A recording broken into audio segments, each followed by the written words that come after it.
Questions for Kyrie? Back right on 3.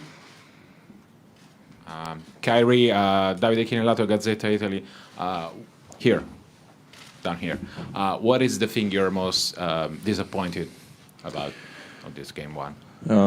It's no time to be disappointed. I think that just thinking about the next game, things that we can correct going forward. They capitalized a lot on our mistakes. A lot of transition, easy baskets that we can't allow going into game 2. So definitely a lot of things we can correct and get better at. Watch film tomorrow and go from there. Back left here. Kyrie, Chris Fedor, Cleveland.com. When it comes to your defense, what do you feel like is most correctable from this game to the next one? Well, it's a combination. A lot of our communication on our switches were pretty good tonight. I just think that we got to limit a lot of their transition baskets as well as their easy transition threes, as well as their offensive rebounding. We do that, then we put ourselves in a better position. And then offensively, we just got to take care of the basketball. Had a few too many turnovers tonight. 20 in the finals. Definitely not going to get it done.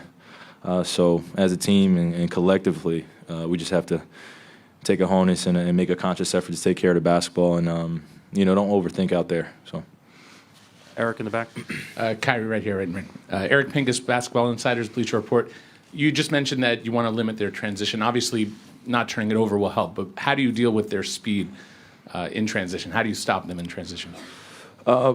Just taking quality shots and, understanding that we will be cross-matched in transition. Clay's guarding me, Steph is on swish, so a lot of our actions on the defensive end, a lot of our communication, we're just going to have to dig our feet in and be able to guard the basketball. So it's more or less a hard thing, a prideful thing that going to game 2, we'll be a lot more settled in, and a lot better on the defensive end. And offensively, we still have to take good shots against this great team. So we'll get better. Yes, Kyrie. Dave Lewis, NBC News Radio. So much was made about the layoff for both teams. Would you attribute to any of the thoughts of rust being a factor in your play tonight as a team?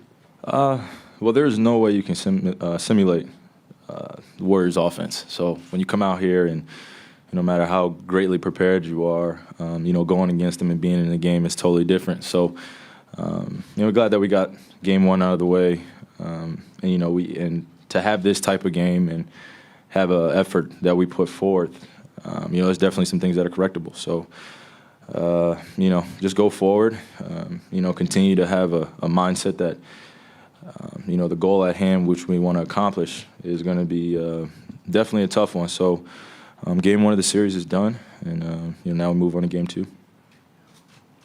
Any other questions? Last one in the back, Dave.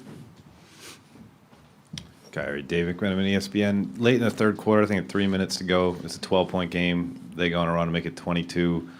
Did it feel like a 12-point game, if that makes any sense? Like, did you feel like you were gaining? And again, I know turnovers contributed to that, but, did you feel a shift there, I guess? Well, the shift came in the first about 2 minutes and 30 seconds after halftime. That's something that we have to limit going forward, especially when it's an 8-point game. We've done a good job of limiting them to certain things going into halftime. Had a few too many mistakes, and then coming out of halftime, they just jump on us. And great teams do that. So they came out, KD hits a big 3, Steph hits a big 3, and then they go on a run, and it goes from 8 to 16 in a matter of literally a 2-minute span. So when you're playing against a dangerous team like we are playing in the Warriors, and they have great pieces, just got to stay disciplined, understand that every possession, is all out, and we'll be fine. Thank you, Kyrie. Yep.